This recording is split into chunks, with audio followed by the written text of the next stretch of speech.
YouTube, man.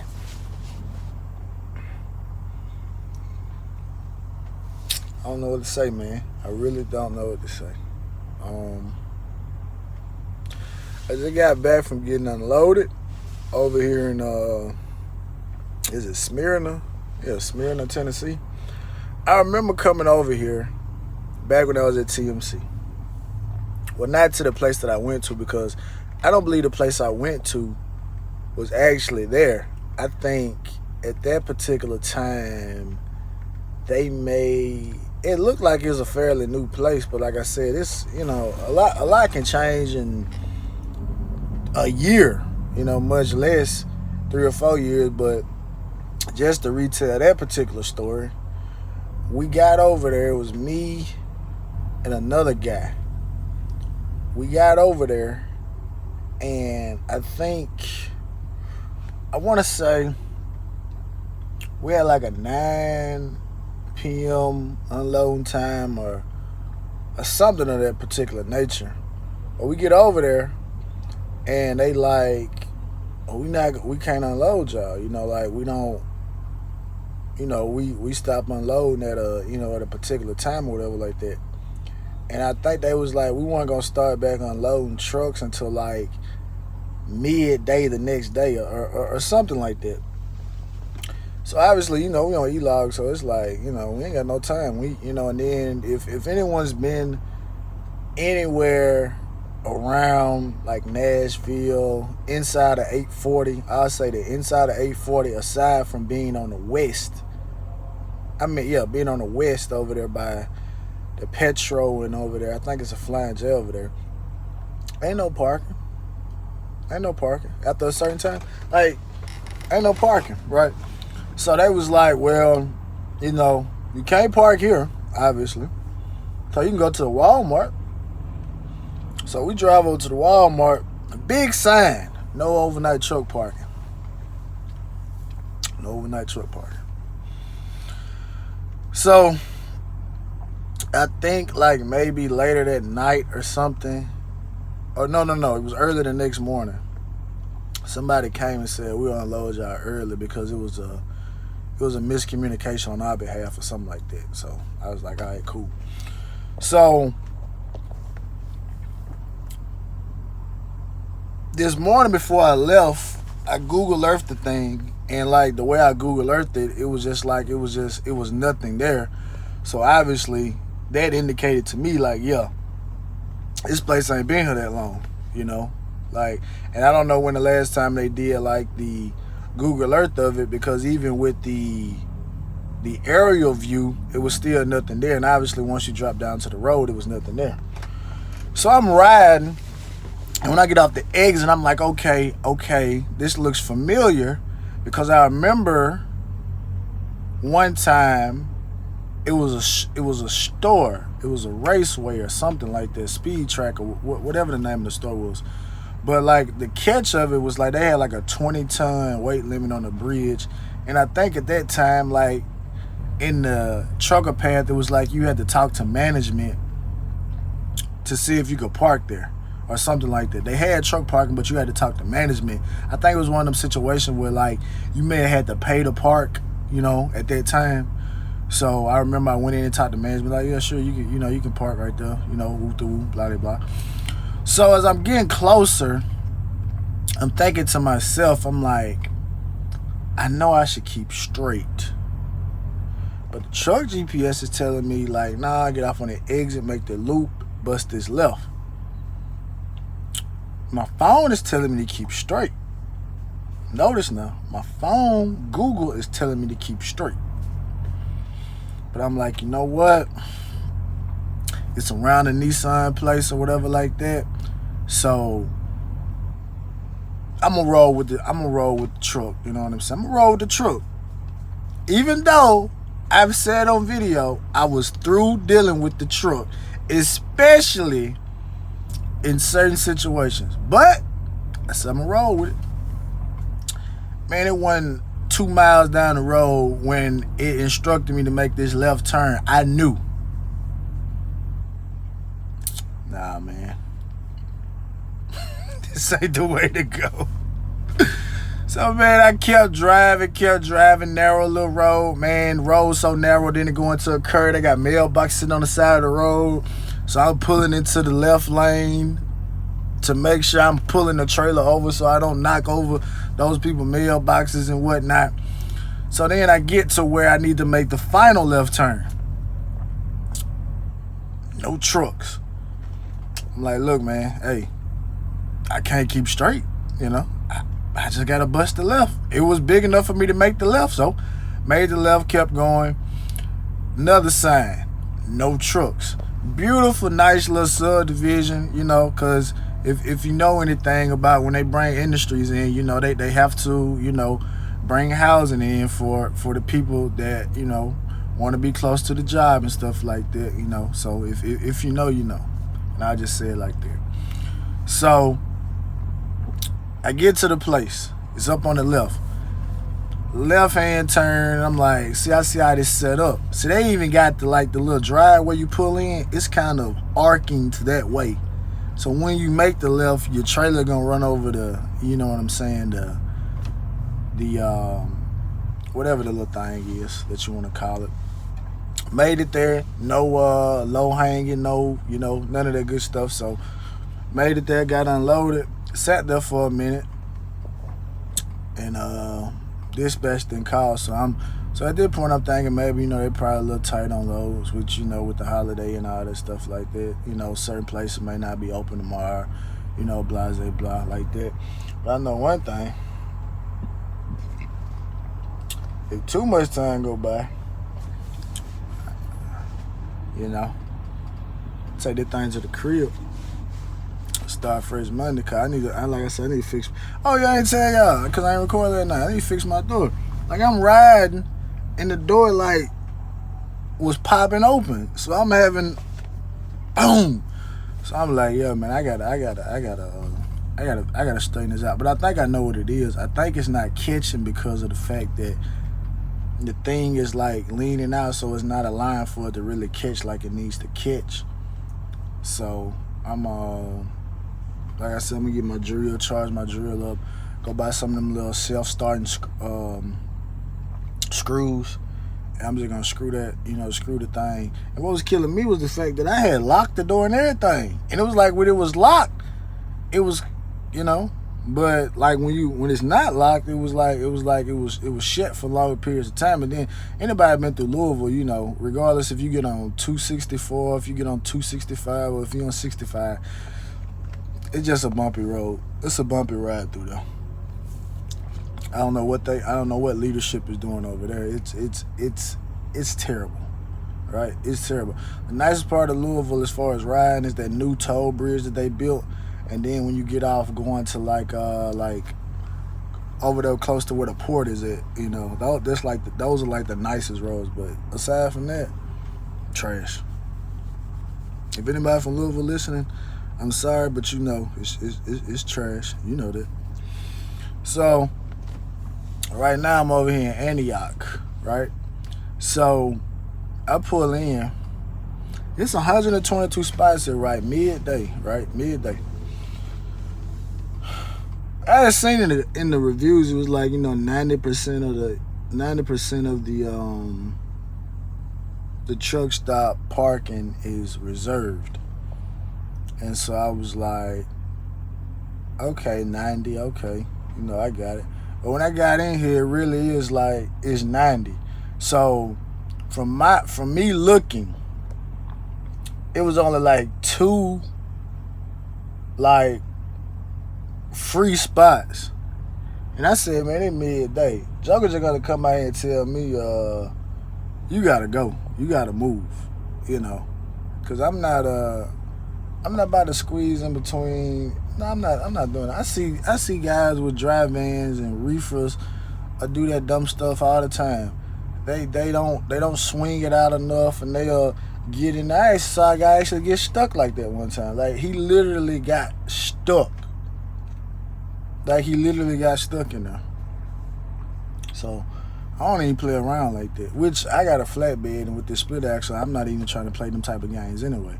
But no, I'm not doing that. I'm just gonna park right here. And like I said, Um, basically, if you ain't hit me up now, then anything that I get, it can't. Gotta be Monday. Gotta be. Um, I'm going back and forth on the decision I want to make, and I ain't gonna tell y'all what the. Well, I'll tell y'all what it is, man. I'll tell y'all what it is, right? So, a guy that published, we all published our initial books together. We did like our book launch together. We all rode out to Houston and everything like that. Real beautiful event, all that good stuff like that. And so he he texted me a couple of days ago with a proposition about writing, contributing to a book, being a co-author in a book form, based around I think like fatherhood, right? So I had already done this with another guy, for like an international book, right? And so I wrote my chapter. I kind of talked about like my upbringing, like what, prompted me to just want to, be a writer and all that good stuff like that. So it was like, now obviously you got to pay, everybody got to pay or whatever like that. And so when he said, what the pay was, and I was like, because we was all like on a Zoom call together. So I'm thinking in my mind, I'm like, man, that's a little steep. I'm thinking like, I'm not going to be the only one to think that. But as the Zoom call went on, everyone was like, man, I can't wait, man. What do I sign up? Blah, blah, blah. Now, I'm going to tell you something. The guy, he's a speaker. That's one of his, that's his biggest, that's what he is. He's like a big speaker out in the state of Texas. Runs a mentorship, has done great work. I'm gonna say his name. His name is Daryl Wayne Thomas. So if any of y'all go check him out, he does great work with the youth. Get his book. Very, very articulate brother. Very good story. All that good stuff like that. And so I told my wife. My wife was like, "Nah, but I don't think you, blah, blah, blah, I don't think you should do that." I was like, "Yeah." But then, what hit me? It's always a little meme that I see. And the meme starts out with, it was like poor mindset versus rich mindset, or wealthy mindset, or however, those words are interchangeable. And it was like, a poor mindset person will look at the price of something and say, well, I can't afford that. While a rich, wealthy mindset person will say, well, how can I afford that? Or to just take it a step further, if you don't feel like in your mind that you'll get the value, nominal value, or money value, or whatever like that, to simplify it, then you might not do it, because you are only looking at it as it currently stands. But you're not thinking about it on a grander scheme, because it's like it's almost like this. It's almost like people that go and like get student loan debt and all that good stuff like that. Like, obviously it's kind of different, because it's like, it's not your money. You're not required to like start paying it like right back as soon as you apply and get the money. Like, they're not automatically like, okay, well, you got the money for these first 2 semesters or whatever like that. All right, well, we're going to start collecting payments. Like, it's kind of like if you get a loan or you get a car note, they may say, all right, we'll waive the first month, but then like you buy it in February, but the notes are going to start in March. Like, it's not like that. But you go and you do it in hopes that it will pay off.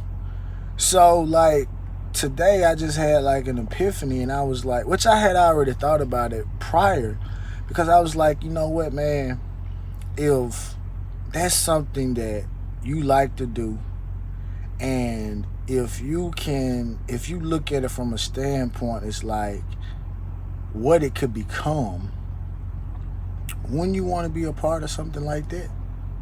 Because it's kind of like how I know a lot of people are feeling. And I feel like this may be an extremely exaggerated comparison.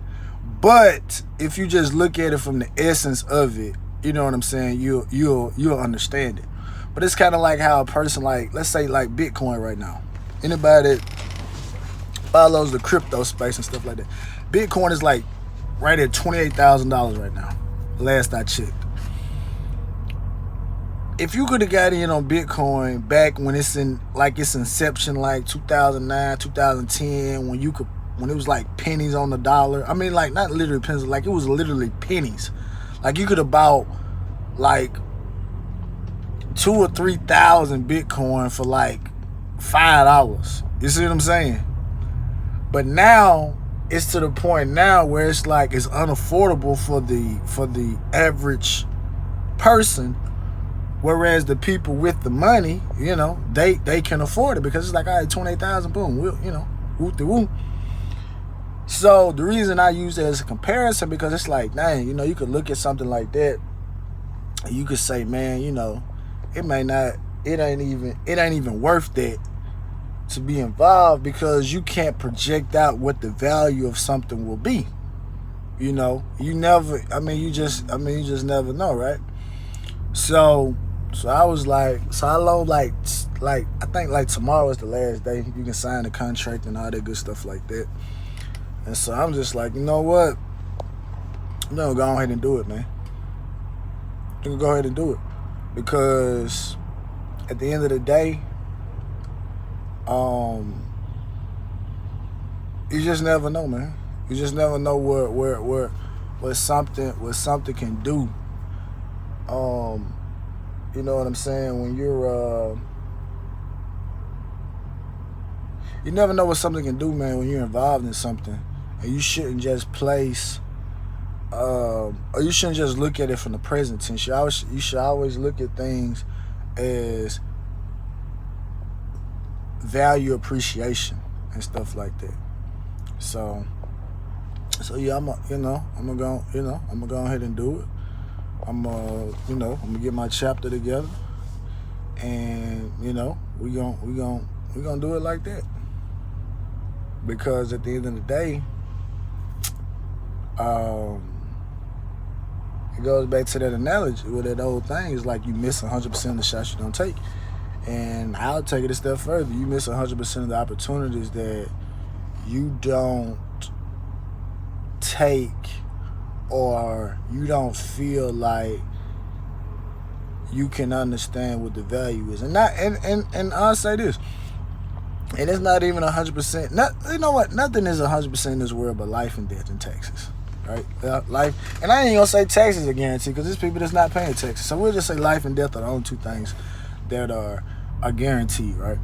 So, but the thing about it is that if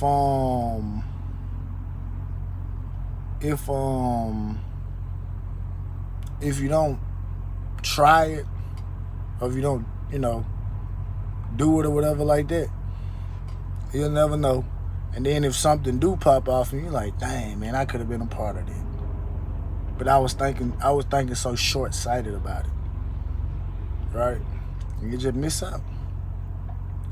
But anyway, man, I don't know what I'm gonna do. I think it's about lunchtime, man, so I guess I'm gonna walk off in here, and I got Popeyes and Burger King or whatever like this, so I'm gonna go in there and get either some Popeyes or some Burger King. And like I said, you can hit me back in a couple minutes or something like that, or an hour or something like that. Start pointing that thing to the, as my homeboy said, start pointing that thing to that wire spot. But y'all be safe out there, man. Y'all be good, man. And is my man delivering pizzas? That's wild. Man, delivering pizzas. at